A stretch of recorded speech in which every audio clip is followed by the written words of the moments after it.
तो ये 5,000 और 10,000 वाले वो नोट है जो डिमोनेटाइज हो गए थे 1978 में। तो आज भी इनकी वैल्यू आप मानकर चलिए कि 5 लाख से 20 लाख रुपए तक इसको आप मान सकते हैं।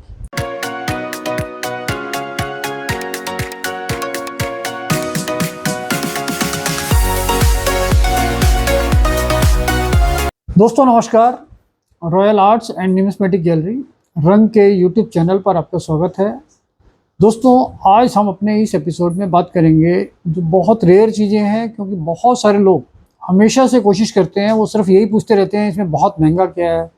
न्यूमिस्मेटिक्स, जब हम किसी से नॉर्मल आदमी से बात करते हैं तो उसको न्यूमिस्मेटिक्स का मतलब तक नहीं पता होता। और जितने भी लोग हमारी सराउंडिंग में रहते हैं, हमारी सोसाइटीज़ में रहते हैं, हमारे पड़ोस में रहते हैं या हमारी ऑफिस के आसपास रहते हैं, उनको कुछ पता नहीं चलता कि न्यूमिस्मेटिक क्या है। तो बेसिकली न्यूमिस्मेटिक वो फील्ड है जिसमें हम कॉइन्स के बारे में बात करते हैं।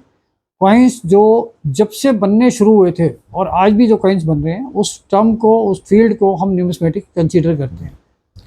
इसी तरीके से नोटाफिली आता है जिसमें हम करेंसी को कंसीडर करते हैं कि करेंसी, पेपर मनी के जब नोट बनने शुरू हुए थे और जो अब चल रहे हैं, ये सब नोटाफिली में आता है।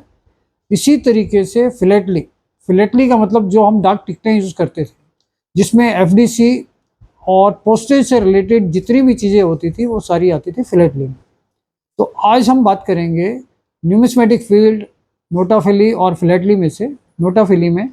और नोटाफिली के अंदर जो चीज़ें बहुत रेयर आती थी, जैसे हर आदमी ये चाहता है कि वो एक ही दिन में लखपति बन जाए, करोड़पति बन जाए, तो ऐसी बहुत सारी चीज़ें हमारी फील्ड में होती थी जिससे वो रातों रात लखपति बन सकता है, करोड़पति भी बन सकता है। और हमारे साथ तो बहुत सारे एक्सपीरियंस ऐसे हैं लोगों के साथ कि जिसमें हमने महसूस किया है कि उनको थोड़ी सी नॉलेज मिलते ही जब उन्होंने उस चीज़ को चेक किया तो उनके पास वो चीज़ें अवेलेबल थी और वो सरप्राइजिंगली अचानक ही उनको पता चला और बैठे बैठे ही वो बहुत बड़ा क्वांटिटी में, बहुत बड़ा अमाउंट उनको पैसे में मिला उन्हीं चीज़ों का जिनके बारे में उनको बिल्कुल भी कुछ नहीं पता था। तो आज हम बात करेंगे जैसे रिपब्लिक इंडिया में आज़ादी के बाद सबसे पहले कुछ नोट चलते थे 5,000 और 10,000 वाले। हालांकि वो नोट काफ़ी रेयर थे उस समय पे भी। अब ये सोचिए कि जब वो नोट 1978 में डिमोनेटाइज हो गए थे, 5,000 रुपये और 10,000 रुपये के नोट, तो उस समय पे लोगों की पूरी सैलरी जो होती थी ना, जो पूरे महीने की तनख्वाह होती थी, वो 10 रुपये से लेके और 200 रुपये तक होती थी। तो उस हिसाब से आप सोचिए कि जब पूरे महीने की सैलरी 10 रुपये से 200 रुपये तक नॉर्मली होती थी, उन दिनों में 5,000 और 10,000 का नोट इंडियन गवर्नमेंट का चलता था। ये अपने आप में एक बहुत बड़ी सोचने की बात है, सरप्राइजिंग, कि जब सोने का भाव भी 2,000 रुपये तोला, 800 रुपये तोला, 1,200 रुपये तोला, 1,500 रुपये तोला, इस तरीके से होता था। तो उन दिनों में अगर 5,000 रुपये और 10,000 का नोट किसी के पास होता होगा तो अपने आप में वो एक बहुत बड़ा आदमी होता होगा, बहुत पैसे वाला होता होगा। लेकिन वो नोट भी 1978 में डिमोनेटाइज हो गए थे, 5,000 और 10,000 रुपये वाले। आज उसकी वैल्यू 5,000 रुपये वाला नोट जो आता था, जो डिमोनेटाइज हुआ था, उस नोट की वैल्यू आज की डेट में 10 लाख से 15 लाख रुपये कम से कम है। एज पर कंडीशन अगर वो नोट आपके पास है तो ईजिली 10 से 15 लाख रुपये में बिक जाएगा। और हम भी उसके बायर हैं, हम भी उसको ढूंढ रहे हैं। और पूरी मार्केट में न्यूमिस्मेटिक में लगभग मुझे 20 साल हो गए हैं, तो मैंने अभी तक इंडिया में जो लोग कलेक्शन कर रहे हैं उनके पास वो नोट देखे हैं। और करीब करीब मेरी नॉलेज में 50 से 60 नोट मैं उन देख चुका हूँ पिछले कुछ टाइम में। तो वो चीज़ें हैं, अवेलेबल हैं, मिलती हैं। लेकिन जिसके पास है उसको पता है कि उसकी कोई वैल्यू नहीं है, डिमोनेटाइज हो चुका है और वो नहीं चलेगा। इसी तरीके से 10,000 वाला नोट, उसकी वैल्यू 5,000 वाले से थोड़ी सी कम है, क्योंकि उसकी क्वांटिटी ज़्यादा बनी थी और 5,000 वाले नोट की क्वांटिटी कम बनी थी। तो 10,000 रुपये वाला नोट भी कम से कम 5 लाख से 8 लाख 10 लाख तक वो बिक सकता है एज़ पर कंडीशन। तो ये 5,000 और 10,000 वाले वो नोट है जो डिमोनेटाइज हो गए थे 1978 में। तो आज भी इनकी वैल्यू आप मानकर चलिए कि 5 लाख से 20 लाख रुपए तक इसको आप मान सकते हैं। और इससे पहले, आज़ादी से पहले ब्रिटिश पीरियड में भी ये नोट आते थे और 10,000 के डिनोमिनेशन में। तो वो चीज़ें अपने आप में भी बहुत कम बनी थी, क्योंकि कम इसलिए बनी थी कि उन दिनों में 5,000 और 10,000 में बहुत बड़ी वैल्यू मानी जाती थी। उन दिनों में प्रॉपर्टी खरीद लेते थे लोग, वो भी 1,000, 1,500 रुपये, 2,000 में प्रॉपर्टी तक मिल जाती थी।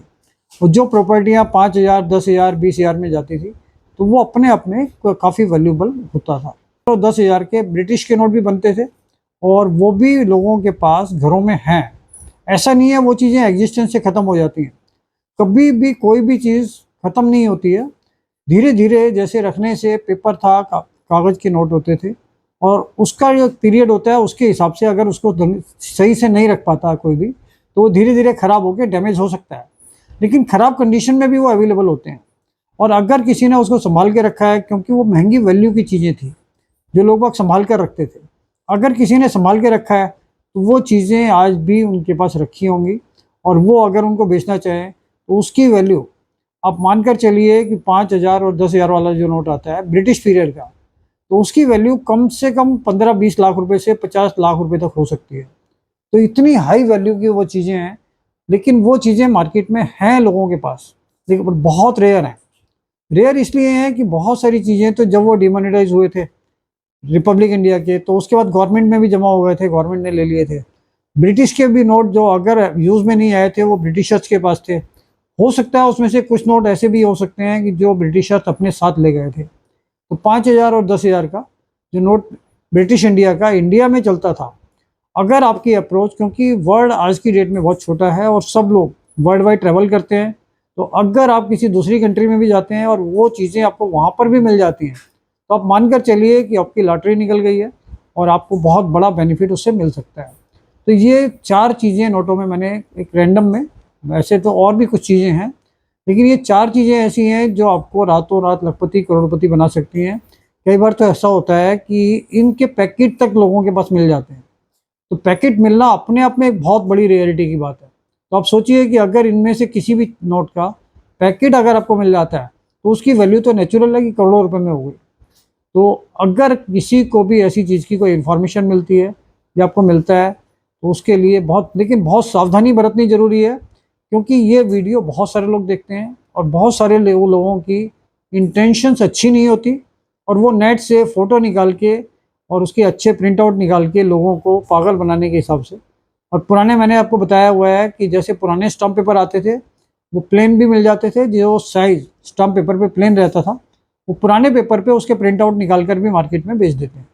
तो इन चीज़ों से आपको बहुत सावधान रहना है कि कहीं वो चीटिंग के इंटेंशन से ये सारी चीज़ें अरेंज करके या बना के आपको बेचने की कोशिश तो नहीं कर रहा है। कभी आप लाखों के और करोड़ों के लालच में नुकसान कर बैठो, तो आपको ये बहुत सावधानी से लेना है। तो इसी तरीके की और इन्फॉर्मेशन आपको अगले वीडियो में देंगे, तो ये इसको देखते रहिए, लाइक कीजिए, शेयर कीजिए, सब्सक्राइब कीजिए, जिससे ज़्यादा से ज़्यादा जानकारी हम ज़्यादा से ज़्यादा लोगों तक पहुंचा सकें और आप इसका फ़ायदा उठा सकें। और ये सारी चीज़ें आप हमारे ऑफिस में दरियागंज अंसारी रोड पे, जिसका एड्रेस हमने अपने यूट्यूब चैनल पे स्क्रीन पे दिया हुआ है, और किसी भी तरीके की कोई अपॉइंटमेंट हमारे ऑफिस में आने के लिए नहीं होती है, किसी भी तरीके का कोई चार्ज हमारे यहाँ नहीं होता है, तो आप डायरेक्ट हमारे ऑफिस में आकर ये कोई भी चीज़ सेल कर सकते हैं। Thank you.